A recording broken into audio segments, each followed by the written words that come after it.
And Dave, I know where you're going to be at 4:30 this afternoon.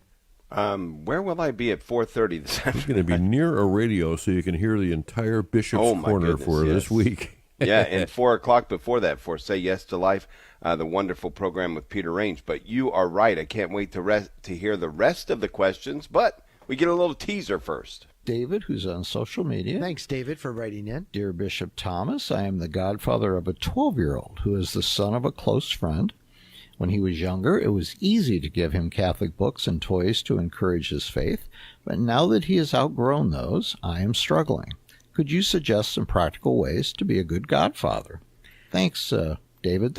I'm not sure we've ever had that question quite like what a thoughtful question. Yeah, what a great question. What a great question, and a great question to answer, because I'm sure any number of our people who are watching and listening are godparents. Sure. So what a beautiful question, and I'm happy to answer it, David.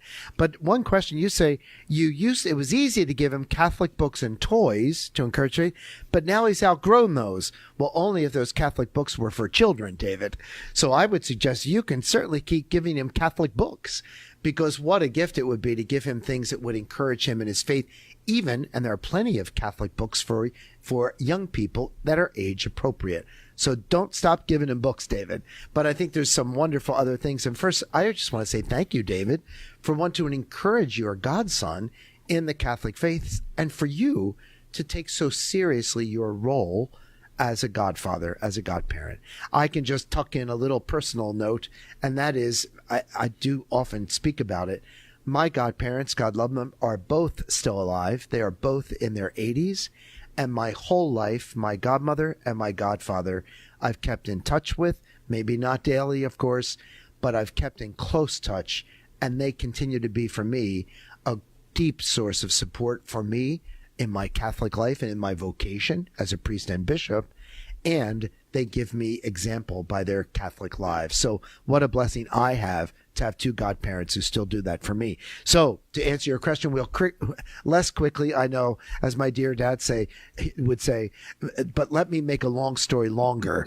So what can you do, David? Obviously, you can fulfill the duty by doing things which are intentional. And, there was a great article in Catholic Answers, the what and why and how of godparents. You might want to look to that article.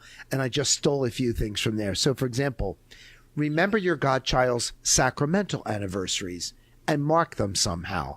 When they were baptized, when they received their first communion, when they were confirmed. A beautiful way to mark those anniversaries, not just their birthday.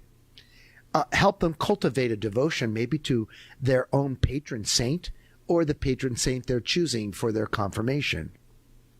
Build up a spiritual library. Remember what I said about books. So give them good, solid spiritual reading, and be a spiritual mentor as best you can, and direct them to good spiritual mentors that you have.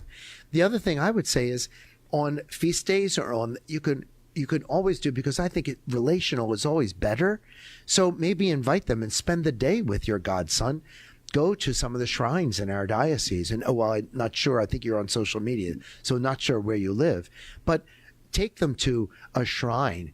Make a visit to a sacred place of a saint. Take them out so that you can spend time with them, maybe even and go fishing or whatnot, and pray when you go fishing. So I think there are lots of things you can do to encourage their faith, and first and foremost, maybe do it together with them, which would encourage them by your modeling and example. Well, I love that question, and there's going to be a bunch more questions as the day progresses. Bishop's Corner again, 4:30, right after Say Yes to Life with Peter Range today, and of course your questions always welcome. Bishop at AnnunciationRadio.com.